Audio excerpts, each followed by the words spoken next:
Today, I'm going to show you how to create Devil's Snare. The things we will need to create our Devil's Snare is one glass bottle, and I picked this one up at home stores in their vase section. Then we're going to use some twisted raffia cording.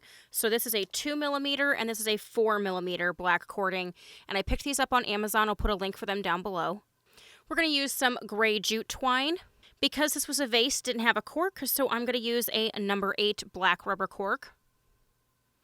We are going to use some black moss. I picked up this mixed bag of moss from Michael's, and it was in the Halloween section, and it's already on sale. We're going to need a hot glue gun as well as some scissors.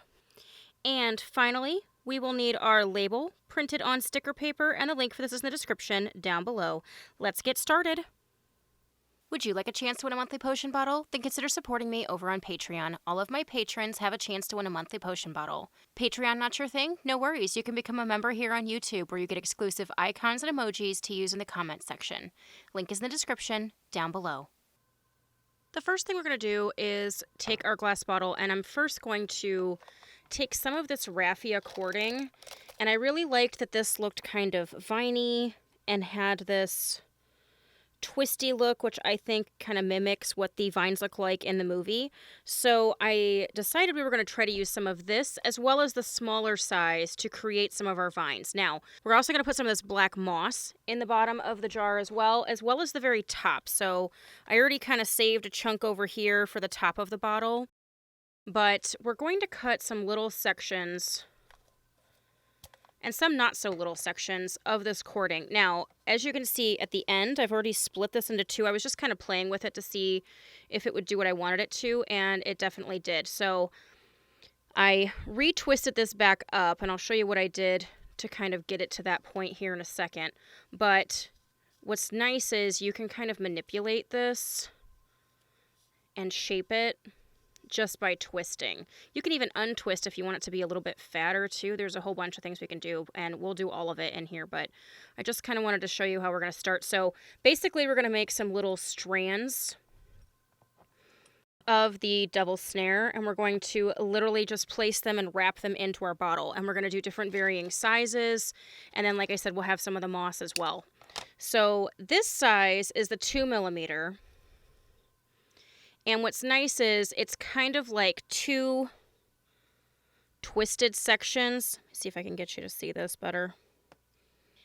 So it's going to be easy for us to separate parts of the end to kind of create this split vine look. And again, we can kind of do a lot or a little. And I love that you can kind of get this like spirally vibe in here as well. And then we can actually cut part of this shorter so it just looks like it's a little bit of a vine shift. And then we can kind of wrap it around in all different directions in the actual bottle. So we've got some little cording here. So basically, the first thing I'm going to do, I'll take this guy out, is I'm going to put just a little pile of the moss in the bottom of our jar. And then we'll kind of fluff it up to incorporate in, because when you see it in the film, it's all different sizes. It's large vines, small vines, really little ones, all in different sizes and twisting around Harry, Ron, and Hermione. So I felt like the couple different sizes of the moss and the 2mm and the 4mm, and even breaking some of the 4mm down would really kind of give us that look. So now that we have a little base of moss in here, we can then start to add some of our bigger pieces and some of our littler strands to just kind of start to build our Devil's Snare winding around in the jar. We want it to look like somebody took some cuttings off of a Devil's Snare and are basically like propagating it inside this jar. And obviously they're going to want to keep that jar out of the sunlight because Devil's Snare doesn't like the sun. But if you're selling it in Nocturnally, it may not be too big of a problem for you. So I like how this one is already kind of winding around just with the natural shape of this cording, but I want to show you. So what this is actually used for a lot of times is to make like paper flowers and crafts, because you can unwind this and then you get this kind of like crepey paper of the raffia.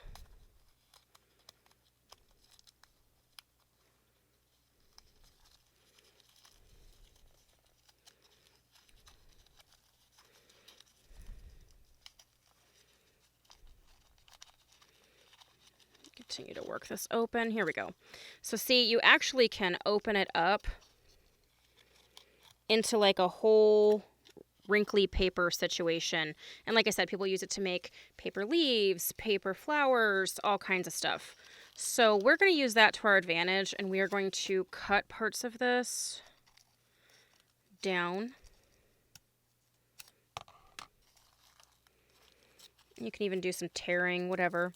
And then we're going to retwist these into some smaller vines. So see how we can kind of get a smaller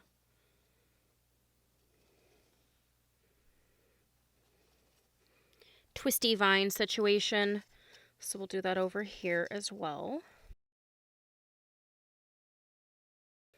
All right, and that kind of gives us some of that viney breakaway. And we could even do that like in the middle of this as well, so you can cut a little bit into the raffia paper.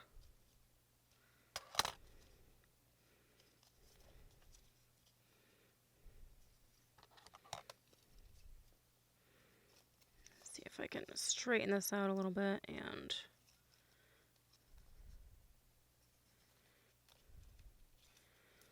do a long cut situation. There we go. Just to kind of get a little section. Again, just giving it some more character and more of that viney look. And if any of this isn't wound as tight as you want, just keep winding it and wrapping it until you get the shape you want. All right, we're going to put that in here. And then you could use a skewer.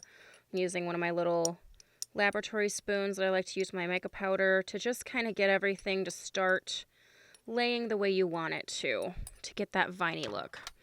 So we're going to do some more of this smaller size. And I'm even going to take a section of this and I'm going to split this into two. This one I'm going to kind of take a Sharpie, do some winding just to give it its own wrappy shape. And for this one, I'm just going to kind of let it have a natural wavy look, and we'll add that into the jar.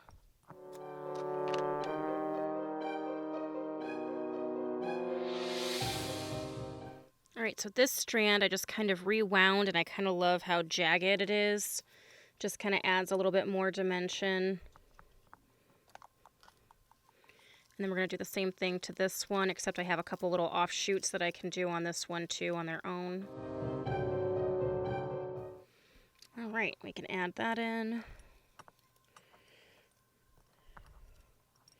So at this point, we're getting some really great texture and vines in here. I'm going to add a little bit more moss.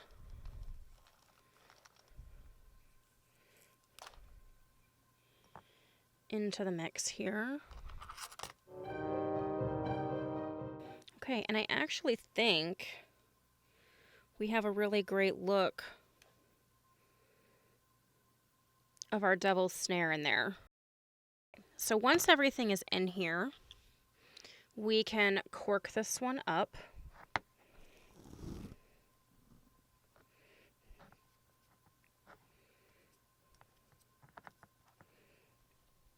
Okay, Move some of this off to the side. We're going to use some of this smaller and even potentially a little bit of the larger to kind of add some detail with our wrapping. We are going to use some light gray cording on the neck of this. So we're going to wrap this just like we have hundreds of other bottles before. I'll put a link to my tips and tricks video up above in case you're not familiar with how I wrap my bottles.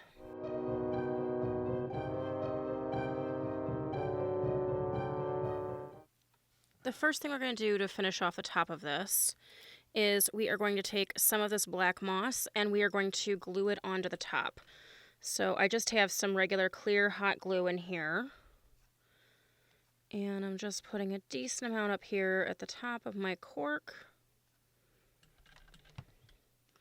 And then we're going to just start to stick this on. And I want it to look kind of sporadic because that's what Devil's Snare is. I feel like it's chaotic and sporadic and scary, which is why they put it in the chamber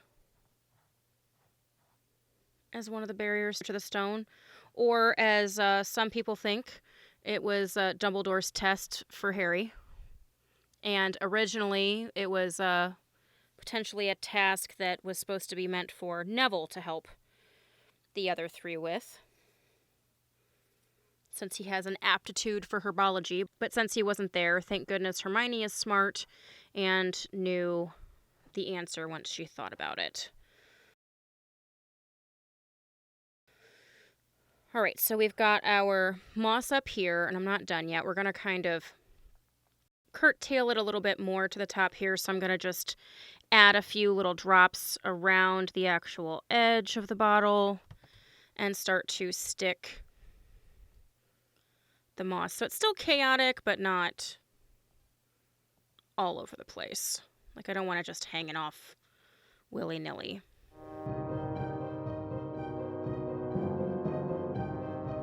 Okay, there we go. I feel like we have some hanging off, but not too crazy. And if you really needed to, you always could use your scissors and trim some of it away if you felt like you wanted to. But I actually think we're okay right now. We're going to add a few more details that may end up reining some of that in a little bit as well. So I first think we're going to take a little bit of our thinner cording, and we're going to wrap some of this around the neck of the bottle, and I'm just going to kind of do kind of a loose knot, enough that it is on there, but it's not like super noticeable that it's knotted. And then we're going to actually wrap some of this up into the moss. And I'm going to separate the top of this one so it kind of ties in and just continues to be another little strand of vine. And again, this is just so it can be like a little bit of a detail down here as well. So I'm going to kind of loop it up and then push it underneath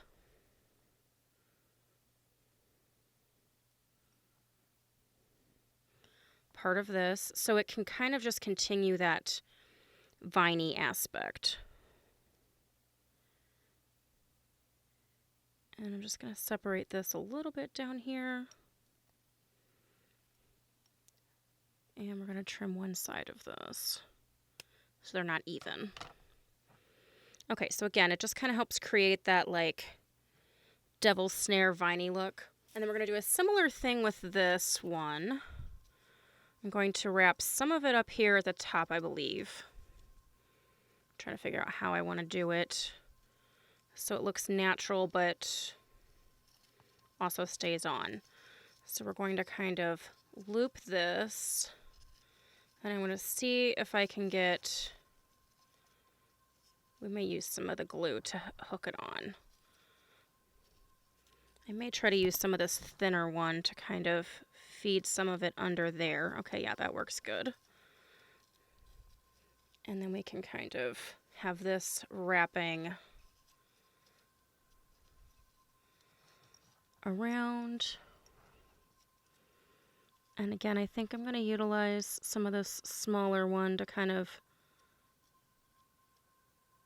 tie everything in. we're just going to loop that under. And then this piece, I think I'm going to trim a little bit. And then we're going to separate it and make some smaller vines. Okay, and I think I'm going to put just a tiny drop of hot glue right there to kind of help hold this here.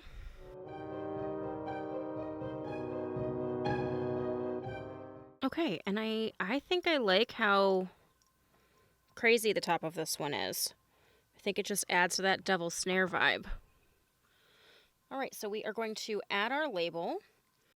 So for this one, I made sure that I had the devil snare represented on there, and then the whole background is kind of got that devil snare vibe to it.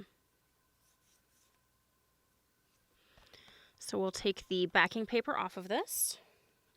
And now we basically just need to decide what we like as the front. And I think a lot of that is going to have to do with the top. Okay, I actually think we're going to make this the front. Okay, I think that's pretty straight. All right, I think that's going to complete this one for us.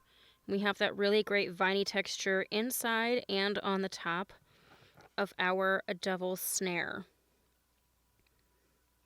And I really think this one just has a ton of interest and is really fun and definitely can be a great addition to our potion and prop collection we've been making along the way, and something really fun to have for Halloween or a spooky shelf. So if you guys like this video, give me the thumbs up. If you haven't subscribed, please do so, and we will catch you guys later. Thanks so much.